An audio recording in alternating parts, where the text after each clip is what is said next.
While New York slept, a team of lawyers filed 65 pages of bankruptcy paperwork in a federal courthouse downtown. The company they were burying had survived the Civil War, the Great Depression, 2 world wars, and the dot-com crash. It had been alive for 158 years. It would not survive the weekend.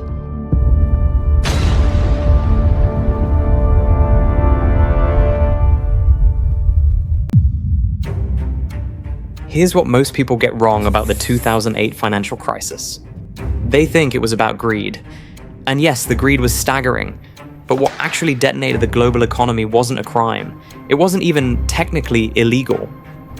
It was a single phone call that was never made, a rescue that never came, a decision made in a marble-floored conference room that cost ordinary people, worldwide, over $10 trillion. This is the story of that decision, and the 48 hours that changed everything.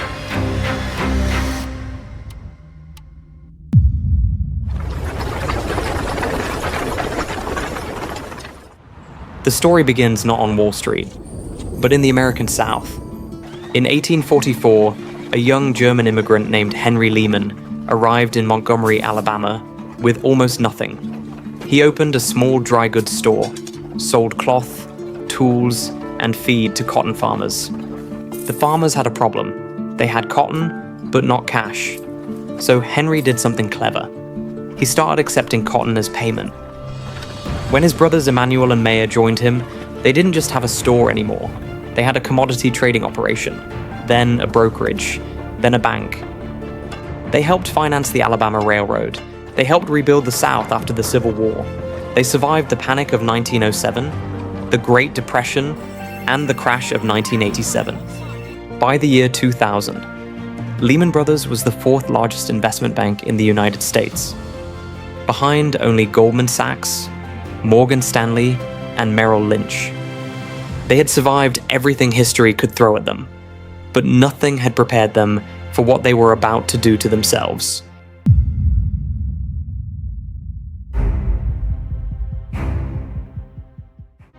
To understand Lehman's collapse, you have to understand one man, Dick Fuld. Inside the firm, they called him the Gorilla, not as an insult, as a compliment. He was fierce, relentless, and utterly devoted to Lehman. Fuld had clawed his way up from commercial paper trading. He bled Lehman green. He once told employees that competitors wanted to kill us, and that they needed to rip out their hearts and eat them before they could. That intensity worked. Under Fuld, Lehman's stock rose over 2,000% between 1994 and 2007. But Fuld had a blind spot, a catastrophic one. He believed, with religious conviction, that real estate would never, ever collapse. Let's talk about the machine. In the early 2000s, Wall Street discovered something extraordinary.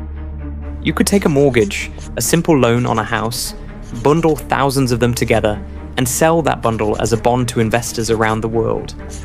These were called mortgage-backed securities, and on paper they were genius. Spread the risk, generate fees, everybody wins. There was just one assumption holding the whole thing together. Housing prices would never fall, not nationally, not all at once. For 50 years, they never had. The machine started printing money, and nobody wanted to turn it off.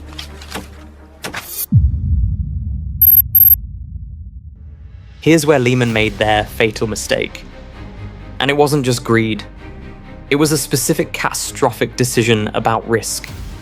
When Lehman packaged mortgages for sale, they had a choice: sell all of them or keep some. They kept the worst ones. The best mortgages, the ones with credit-worthy borrowers, stable incomes, real down payments, those got sold to investors. The bottom of the barrel, the loans to people with no income, no assets, sometimes no identification, those stayed on Lehman's books. By the end of 2007, Lehman held $111 billion in commercial and residential real estate assets. That was more than double what they'd held the year before. They were doubling down, sprinting toward the cliff. Their leverage ratio was 30-1. That means if their assets fell in value by just 3.3%, they were insolvent.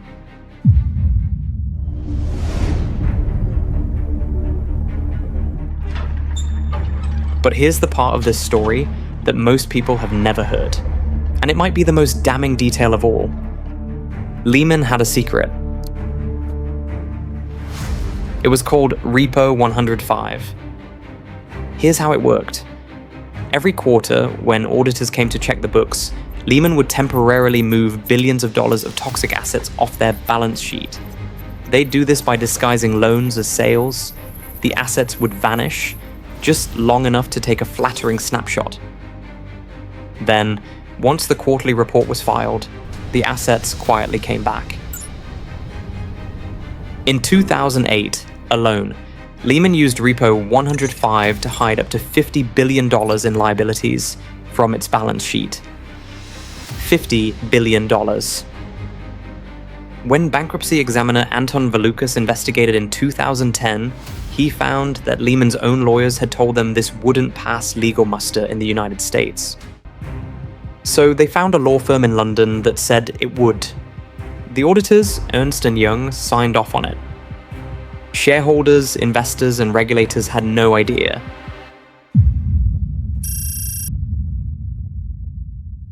On March 14th, 2008, the first domino fell. Bear Stearns, one of Lehman's closest rivals, ran out of cash overnight. Not over months, overnight. In a matter of hours, clients had pulled so much money that the firm was functionally dead. The government brokered an emergency sale to JP Chase in a weekend. Bear Stearns, which had been worth $18 billion, sold for $2 a share. The message from Washington was clear. We will step in. We will save major institutions. Nobody too big would be allowed to fail. Dick Fuld heard that message, and he believed it. That belief would be his, and Lehman's, final mistake. Through the summer of 2008, Lehman's stock was in freefall. Fuld scrambled. He pursued a deal with Korea Development Bank. It collapsed. He explored spinning off the real estate portfolio. Nobody wanted it. He fired his CFO and his president. He brought in new management. He issued statements of confidence that the market didn't believe. Short sellers were circling. Every leak number, every rumor, every analyst downgrade sent the stock lower. In June, Lehman reported its first quarterly loss in 14 years, $2.8 billion. In September, they would report another loss, $3.9 billion. The company that had survived the depression was losing 93% of its market value in under 2 years, and Fuld still believed someone would save them. This is the moment everything converged. The moment that will be studied in business schools for generations. On Friday evening, September 12th, Treasury Secretary Hank Paulson called the CEOs of the biggest banks on Wall Street to the Federal Reserve Bank of New York. In person. Emergency meeting. The message: we are not bailing out Lehman. If you want the system to survive, you're going to have to figure this out yourselves. 2 potential buyers were in play, Bank of America and Barclays of London. Bank of America looked at the books and walked out. They bought Merrill Lynch instead. Barclays went further. They negotiated. They got close. A deal seemed possible. Then Saturday night, the Bank of England and the UK's Financial Services Authority blocked it. British regulators refused to waive a rule requiring shareholder approval for such a large acquisition. In New York, it was now Sunday, September 14th. There was no buyer. There was no bailout. There was nothing. Lehman Brothers employees, many of whom had spent their careers there, started arriving at headquarters with cardboard boxes. They were cleaning out their desks. At 1:45 a.m. on Monday, September 15th, Lehman Brothers filed for Chapter 11 bankruptcy. $639 billion in assets. $613 billion in debt. The largest bankruptcy filing in United States history. 158 years, gone in a weekend.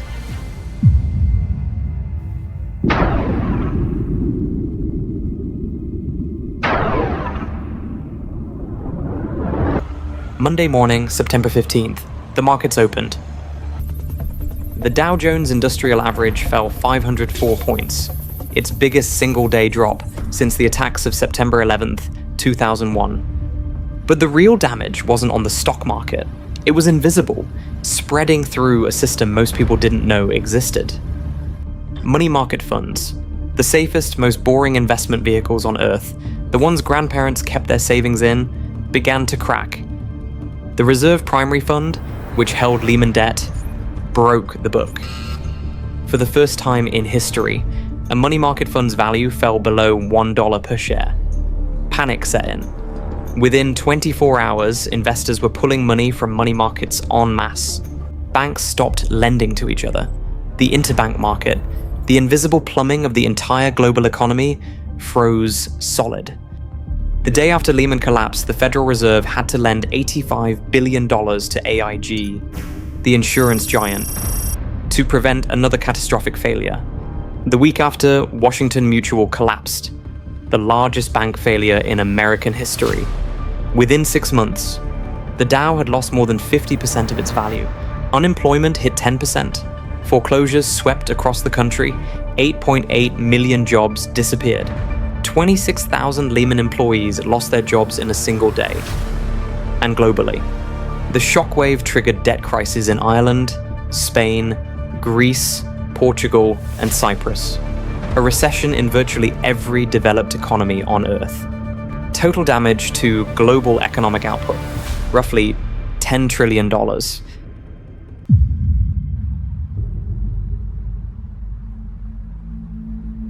Here's the question that has haunted economists and policymakers ever since. Why did the government save Bear Stearns, but not Lehman?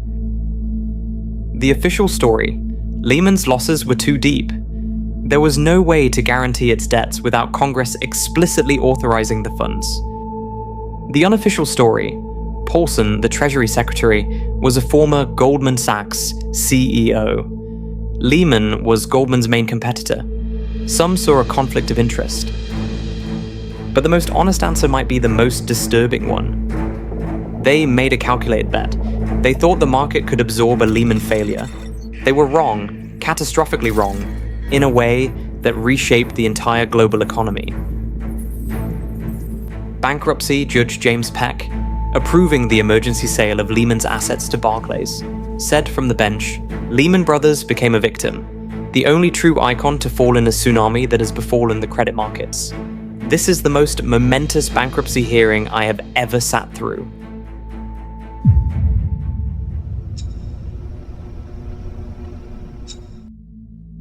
Dick Fuld appeared before Congress on October 6th, 2008, 3 weeks after the collapse.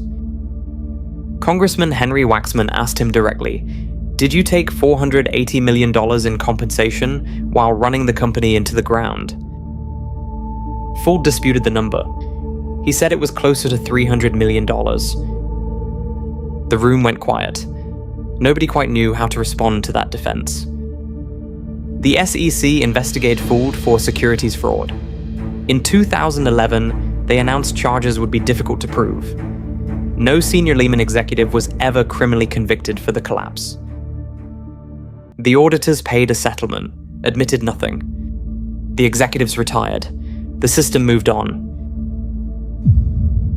In 2010, Congress passed the Dodd-Frank Act, the largest overhaul of financial regulation since the Great Depression. Banks had to hold more capital. Risky derivatives had to trade on exchanges. Regulators got new tools.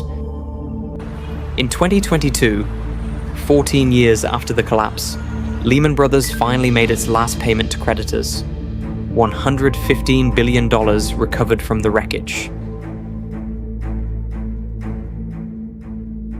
But here's the uncomfortable epilogue. By 2018, the major banks were bigger than they were in 2008. The 6 largest US banks held assets equal to 60% of GDP. The phrase, "too big to fail," hadn't gone away. It had gotten bigger. And in 2023, when Silicon Valley Bank collapsed, many of the same dynamics reappeared. Concentrated risk, regulatory gaps, a government forced to make a split-second decision about who to save. The machine got a tune-up, but the machine is still running.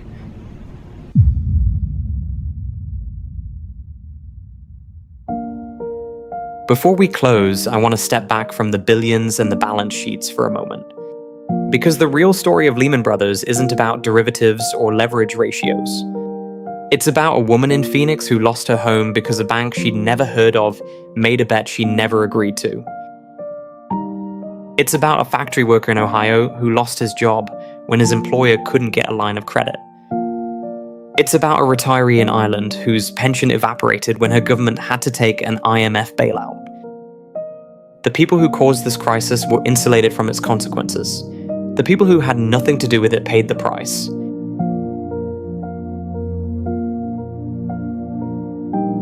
That's the story of the last weekend.